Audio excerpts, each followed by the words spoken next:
Est-ce que c'est possible de bien répondre dans le cas d'un conflit? Qu'est-ce que ça veut dire répondre bien? Récemment, j'ai vécu une situation assez tendue, les conflits assez graves, et aujourd'hui, j'aimerais en parler. J'aimerais vous présenter quelles sont les solutions de sortie possibles dans un cas d'un conflit. Je m'appelle Maria, je facilite l'apprentissage de négociation. Pourquoi j'utilise le mot répondre au conflit? Pourquoi je ne parle pas de la réaction et je ne pose pas la question comment réagir? Exactement, c'est ça le clou de mon message d'aujourd'hui. Si c'est une seule chose à laquelle vous voulez vous souvenir après d'avoir vu cette vidéo, c'est exactement cela. Je vous propose de ne pas réagir, mais de répondre. Réaction, c'est quelque chose qui était imprévisible, pas trop bien maîtrisé. La réponse, par contre, c'est quelque chose sur laquelle vous avez eu le contrôle et c'est vous le chef. Bon, la situation conflictuelle était la suivante. Je travaillais dans un département qui travaillait avec l'étranger. Moi et ma collègue, Anne, nous étions sur le même dossier et la présentation concernant ce dossier était envisagée pour lundi suivant. Nous avons eu la réunion, moi avec Anne, et à cette réunion était invitée encore une autre collègue de notre département que je ne connaissais pas avant, mais apparemment elle était impliquée dans le dossier.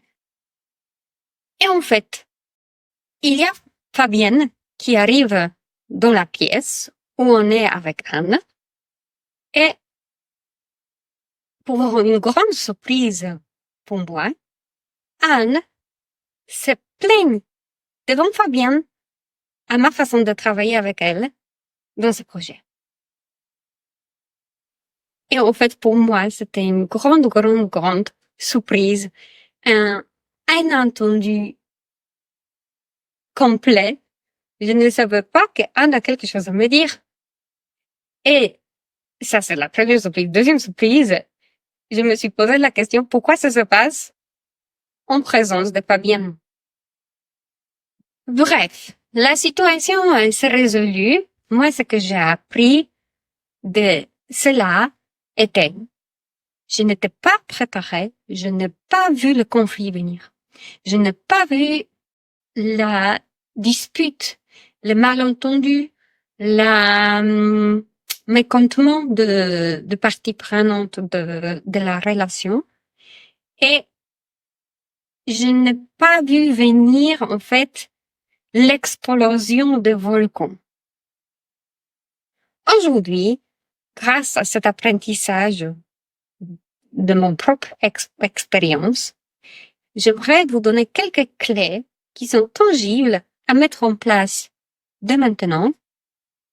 Comment faire pour bien répondre dans le cas d'un conflit? Première astuce tangible, ce sera la prévention. De toutes les forces possibles, moi, j'ai mis en place les réunions hebdomadaires de mon équipe et on se parle. Si on est capable d'être en contact et discuter et d'être en relation humaine au quotidien, régulièrement, il y a plus de chances que des choses non dites sortiront. Deuxième chose, c'est de lire le langage du corps. S'il y a quelque chose qui se passe mal entre vous et votre interlocuteur, s'il y a de non-dits, s'il y a peu de communication, s'il y a peu d'interaction, c'est pas très bon signe, surtout si vous êtes censé de travailler et de se rencontrer ensemble. Dans ce sens-là, soyez vigilants quand il y a des choses non dites. Comment être conscient de propres émotions quand il y a cette éruption du volcan? Ce qui s'est passé pendant la situation où moi j'étais partie prenante, en fait, c'était moi qui étais attaquée et instantanément, j'ai voulu riposter, j'ai voulu répondre, me défendre. Et je ne l'ai pas fait. Pourquoi? Parce que en fait, je n'avais pas d'argument. Je ne me suis pas sentie coupable. De mon point de vue, les choses n'étaient pas comme présentées par la personne en face de moi. Et en fait, ce que j'ai fait, je fais rien. J'étais vraiment surprise, bouche bée, mais j'ai rien fait. Ce que j'ai fait, certainement, c'était, je posais une question. Mais comment ça? En fait, j'incitais le dialogue. Ce que j'ai fait, je posais la question ouverte, assez vague, assez intonation plate, et sans accusation, sans jugement, sans ni se défendre, ni être en colère. J'ai gardé mon calme et j'ai dit, est-ce que tu peux m'expliquer plus? Est-ce que tu peux me dire un peu plus? Je n'ai pas trop compris. J'ai tout de suite compris, en fait, que ça va pas dans ce sens-là et on ne va pas aller au devrait pendant ce moment-là, qui est sur un autre sujet, nota bene. J'ai posé une question. C'est ça l'astuce à prendre en compte.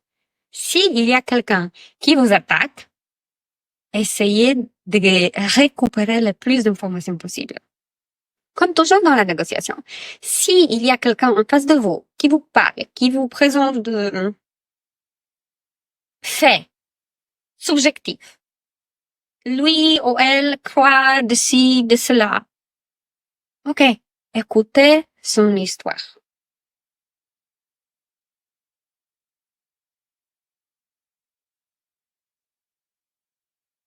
Vous pouvez encore faire plus. Vous pouvez écouter son histoire avec plus d'engagement, avec plus de questions, demander plus de détails.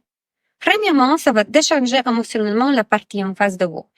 Si quelqu'un finalement explose et il a envie de parler, sois bienvenu, parle-moi, dis-moi tout ce que tu veux me dire.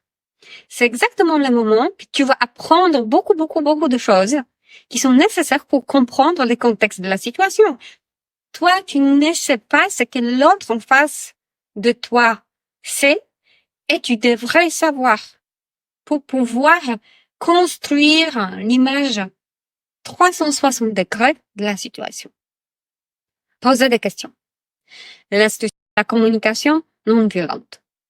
Vous pouvez vous servir de cette schéma-là, dont je parle dans une autre vidéo, pour construire les phrases qui permettent à dire quelque chose sans dire rien de grave et sans blâmer, accuser ou justifier vos comportements. La dernière chose très importante à mettre en place est la stratégie pour calmer la situation. S'il y a une éruption, s'il y a des cris, s'il y a la violence verbale, plutôt ça, je ne vois pas d'autres possibilités dans le XXIe siècle. S'il y a ça, la chose instantanée à mettre en place est de calmer la situation. Pour cela, il y a plusieurs astuces. Premièrement, respirez. Si vous êtes calme, vous n'ajoutez pas l'huile au feu. C'est nécessaire de garder le calme, de se taire, de ne pas se laisser provoquer. Respirez.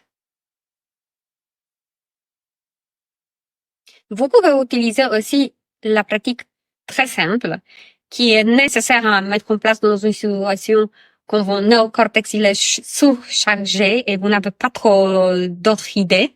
Vous pouvez dire non comme un disque rayé en boucle. Vous répétez non, c'est non, je ne suis pas d'accord, non, désolé. Non, désolé. Vous répétez, vous êtes vraiment dans une phrase la plus courte, sans les détails, sans justifier pourquoi non. Vous gardez vos limites. C'est important de préserver vos limites, de ne pas permettre quelqu'un d'autre à écraser les limites personnelles. Ni toucher, ni crier, ni blâmer. Si quelqu'un se comporte d'une façon inappropriée, vous devez l'arrêter. Ça mène nulle part, ça ne permettra à résoudre un conflit si quelqu'un abuse. Si c'est nécessaire, vous devriez demander une pause et sortir de la pièce de la réunion. Et comme ça, de cette façon-là, la situation n'est pas résolue, mais le conflit n'est pas aggravé.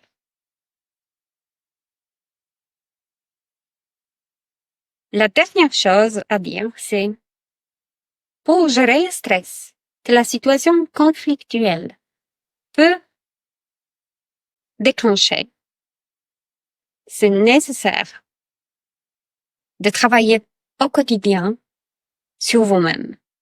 La technique la plus connue est de méditer, de respirer, d'utiliser les moyens de sophrologie, d'être en connexion avec soi-même et grâce à cela, vous connaissez votre valeur, la valeur intérieure qui vous êtes vraiment ne peut pas être touchée.